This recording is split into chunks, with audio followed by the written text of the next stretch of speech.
Hey everyone, it's Fox here from modelmaking.guru. Hello and welcome to...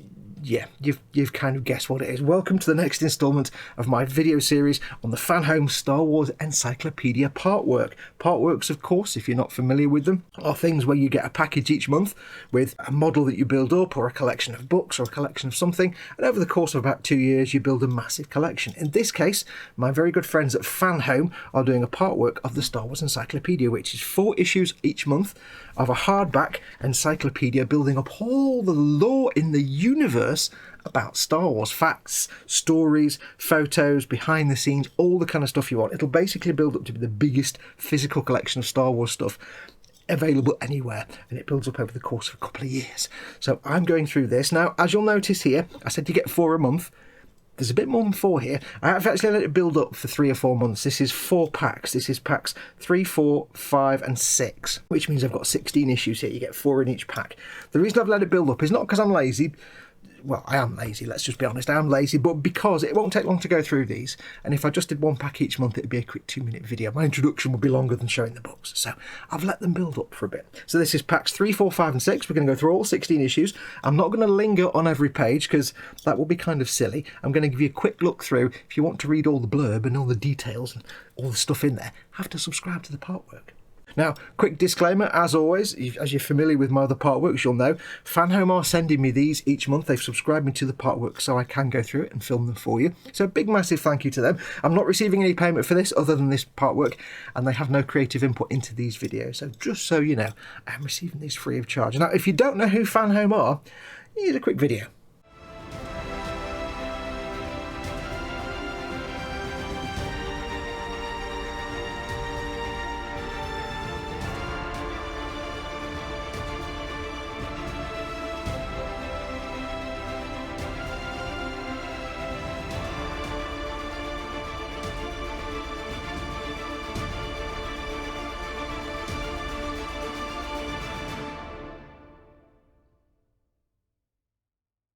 Okay, so let's get all these tidied away and we'll go through packs 3, 4, 5 and 6.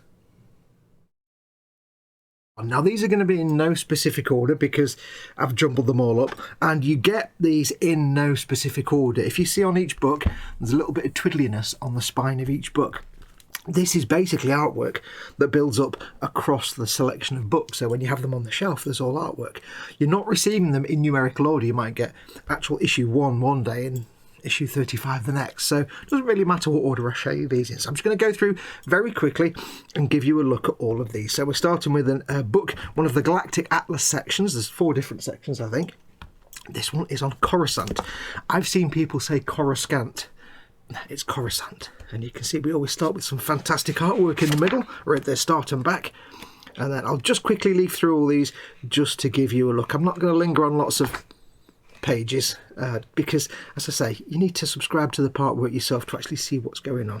But it is just an endless array of lore, backstory, characters, places, things from the storylines. Obviously this is going to be a bit more about politics because this is from the prequels. Yeah, I actually, you know me basically, you know I've always said that I like the original 4 films. Okay, that's Coruscant. Let's go to the next one. I like the first 4 films, but I'm not that keen on the prequels. I've often said they just don't exist. Next we have Han Solo. Han, not Han. Han Solo. Han. I don't know, I just say Han. It's just, I don't know. I'm a northern monkey. I'm going to say Han, not Han, but it's Han. Han! Yes, so I've always claimed that the original films are great. The sequel films that came out in the last 5 or 6 years, they're all right. They're not brilliant, but they're all right. I mean, how could you... When I was a kid growing up, Han Solo was my hero. It really was. Yeah, the sequel films, they're okay. They're not brilliant, but they're all right. But the prequel films, I've always claimed absolutely that they don't exist. Best ship in the whole galaxy. Favourite ship in all sci-fi. Almost favourite ship in all sci-fi. But yeah, I've always claimed that the prequels don't exist. However, I will admit. Next up we have C-3PO. I will admit that I did recently, of my own volition, I don't know if you can hear that, but there's apparently the entire Atlantic Ocean has just decided to drop on the house. in a heavy rainstorm. So this will be done with the relaxing sounds of rain in the background, if you can hear that. What was I talking about? Yes, so I did of my own volition, and with no pressuring from anyone, decide to watch the prequel films again, because I only watched them when they came out, and after that I haven't watched them, and I hated them. So I've rewatched the Phantom Menace. I've only done that one so far, and you know what? It wasn't as bad as I remembered. Now I'm older and wiser, and you can see my bits. Now I'm older and wiser, I can take a more nuanced view on it, and it's not so bad. Yes, it's a lot of... This is the thing. Next we're doing Republic, Rebel and Resistance Starfighters. Everybody complained because Star Wars, the first 3 films, were action and swashbuckling. And then the prequels came out and it was all politics. The first one, the Phantom Menace, came out and it was all politics. And everybody's like, why am I watching like a political drama? However, I'm 50 now. I'm 50 years old last December. And I actually quite like watching political dramas now. Yeah, and I watch the news and stuff when I didn't when I used to, so it's actually not that bad. I'm not looking forward to the one where Anakin's older and talking about sand. I've not got around to that yet. But what's the next one? Send in the Clowns, and then Revenge of the Smiths. I don't know. Anyway, yes, I've not watched the other 2 yet, but I did rewatch Y-Wings, my favourite ships, as well as the Millennium Falcon and all the other ships. I did rewatch it, and it wasn't as bad as I remembered. So, yeah.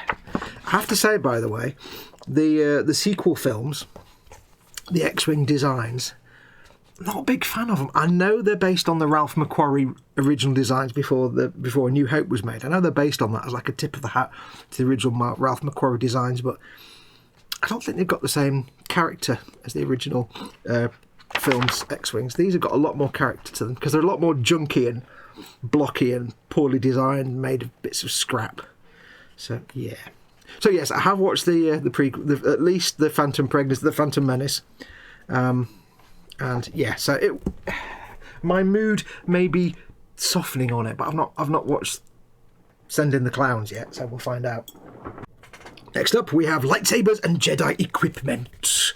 Ooh. Now, anybody who's building their own lightsaber, I don't mean like, real Jedis and things. I mean anybody who's building a replica of a lightsaber, like our friend Vincent, who loves building lightsabers, might find this book useful because not only does it have all the lore and fluff, it has like oodles and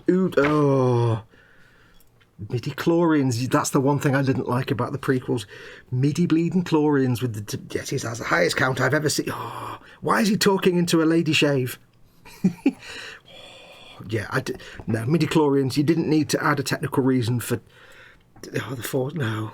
Anyway, I digress. What was I talking about? Yes, if you're looking at building some lightsabers, this may help you because it's got lots and lots of wonderful pictures of all the famous lightsabers, lots of close-up photographs of the props and just the designs, and you might find it really useful just for reference because these are all photos of the original props and things like that. So, and it's all the lore and history as well. So there you go. I did like Ezra's lightsaber blaster, where it's a lightsaber and a blaster. Kind of makes sense. So yes, if you're into building your lightsabers, I like that's very orcish. That's very 40k exhaust column. That is the grill. I'm not so keen on them. Space Loach. Anybody playing Elite Dangerous might know what I mean when I say Space Loach. So yeah, if it's an excellent resource for lightsabers, not all lightsabers. You've got you've got sabers, you've got holo projectors, Jedi comlinks, aqua breathers, everything basically you can think of. But lots of shots of props, and that's one of the reasons this encyclopedia set will be so useful. Not only will it be a massive collection of all the good stuff, you're also going to get lots of pictures of props and ships and things. So if you're a model maker or a replica maker or anything like that, yeah, you're going to get lots of reference images. Rise of the Rebellion and the Battle of Yavin. Yavin 4. Yes, so here we go. Now, for some of these, if you've done things like, if you've done the partwork, the Fanhome partwork of building the R2-D2, or you've done the D'Agostini Millennium Falcon, or the X-Wing build, anything like that, you might see, when you go through some of the pictures in this encyclopedia, a lot of similar photographs and articles, because they will draw on that, because they put a lot of stuff into the magazines. But this obviously goes a lot beyond all that. I don't really know I know what I was trying to say there, but that whole thing, that whole like section just turned out drivel. Basically, if there'll be a lot of stuff in some of these that you've seen before if you've done the partworks, because they're recycling some of the information from the magazines, which is fine because it's all the stock photos of stuff.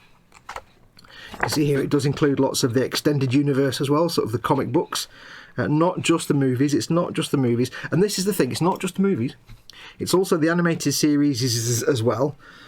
Hopefully not the Christmas special one, oh dear Lord. But lots of all that as well. The extended universe, I'm not sure exactly how much of the EU is in here, because obviously, as we all know, a lot of the extended universe disappeared. Yeah, we know. Don't get people started. So I don't know how far it goes, but it's probably quite deep. Explosives, heavy weapons, and power sources. Yes. So it gets quite technical as well. It's not just fluff. So we've got lots of things. Power sources, things to hang off. That's a kyber crystal, of course, if you know your lore. What else have we got? Power and use. We've got kyber crystals. There's a whole article on kyber crystals. There you go. Of course, the kyber crystal is the heart of any lightsaber. As every good Jedi knows, you have to go and find your own kyber crystal. It will call to you. And then you find that and you put it in your lightsaber and you build your lightsaber. That's how it works. It's part of your Jedi initiation. Coaxium and other fuels. Ooh. Electromagnetic pulse grenades. Let's have a look. What else have we got? First Order super laser siege cannon. First Order. I didn't mind those films. They weren't bad. Yeah, they weren't that bad. So there we go. Lots of items on explosives, heavy weapons, and power sources. What's next? Now, talking of the older stuff, which is the newer stuff, one of the prequel films I did like was Rogue One. This is the Heroes of Rogue One. That was a very good film.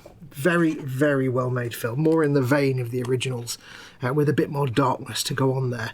But I think it was partly because it was nice to see the old uniforms and stuff come back as well, which always helps, the old-style things. But I have to say, although it was an absolutely fantastic film, it suffered from that thing that a lot of modern TV shows and films suffer from, which is there's so much going on compared to the old way of making movies and TV shows. There's so much stuff going on that you do tend to come away forgetting half of it a week later. So if you were to ask me lots of questions about it, I've seen it twice now, if you ask me lots of questions about it, I probably wouldn't remember half of them, because there's so much. Look at that face. There's so much that you tend to forget, and this is the downside of modern media. Maybe it's just because I'm getting old, but I do come away from movies and TV shows like a week later. I'm like, right, who were all the characters again? So it's one of those things that you're going to have to watch it a lot of times to get everything to sink in. But if you've got this book, you'll have all that information. Now, next up is Boba Fett and other characters of the underworld. Now, of course, right now, it is April the 11th, 2022. Obviously, we have seen 2 seasons of The Mandalorian, and we've had 1 season of the Book of Boba Fett, and we assume there's going to be another season of the Book of Boba Fett. This does contain, I've not had a real look through this, but it does contain a bit of information pertinent to the Book of Boba Fett, because it was done just as that series, well, when that series was known. I don't know how much it's actually got in from the series itself, how much detail it goes into. There is a picture in here somewhere of him sat on Jabba's throne. There you go. So there is a bit about him returning. How far that goes into the series, I don't know. And of course, if there's a second series, it won't be in this book. But you never know. This is going to go over 2 years, so it may well be that, by the time you get to the end of this partwork, you get another update in one of the later books with more information once we get a second season. So we shall have a look and see. Next up, the farm boy himself, Luke Skywalker. I am Luke Skywalker. Like and subscribe. Can't really talk too much about Luke. There's everything you know. Again, it's covering not just the movies, but the extended universe as well. Whether it includes the little bits no, I nearly said something that I'm not. If you've not, some things if you've not watched, I'm not going to spoil them. I nearly said something. So lots and lots of information in there on Luke Skywalker, farm boy extraordinaire. Thank you very much. Like and subscribe. I don't know where I went with that. I don't know where that came from. Yoda, characters and creatures, Yoda, and other users of the Force. Now again, remember, these are not in any particular order. They're just in the order I'm getting them off the pile. Lots of informations here about Yoda. I did not like the prequel CGI version of Yoda. No, just no. It's not happening. Not good. Not good. I did like the animated series CGI version of Yoda. That was very good. But yeah, the CGI and prequel, no. And this is the thing. Even though I hate the prequel movies, and I've said this before, but this is just me padding out time because I've got to talk about something while I'm going through these. This is not as easy as you think, Although I hated, I've rewatched the first one now, the Phantom Menace. Although I did not that keen on it, I did love the animated series, The Clone Wars. It's just great. I thought it was brilliant. I think I don't know, it was more in line with what you think Star Wars to be, I think, with those animated series. And they were just more, I don't know. I don't know. Ooh, nice ship.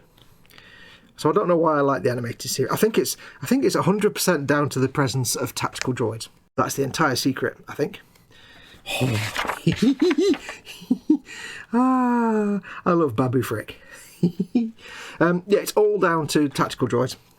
Not the super tactical droids. I didn't like the look of them with their 3 eyes and their pointy face. No, I mean the proper tactical droids. They're brilliant. And they are fantastic. And I'm sure there'll be a bit in one of the books where we get some of them and I'll be like, oh, tactical droid.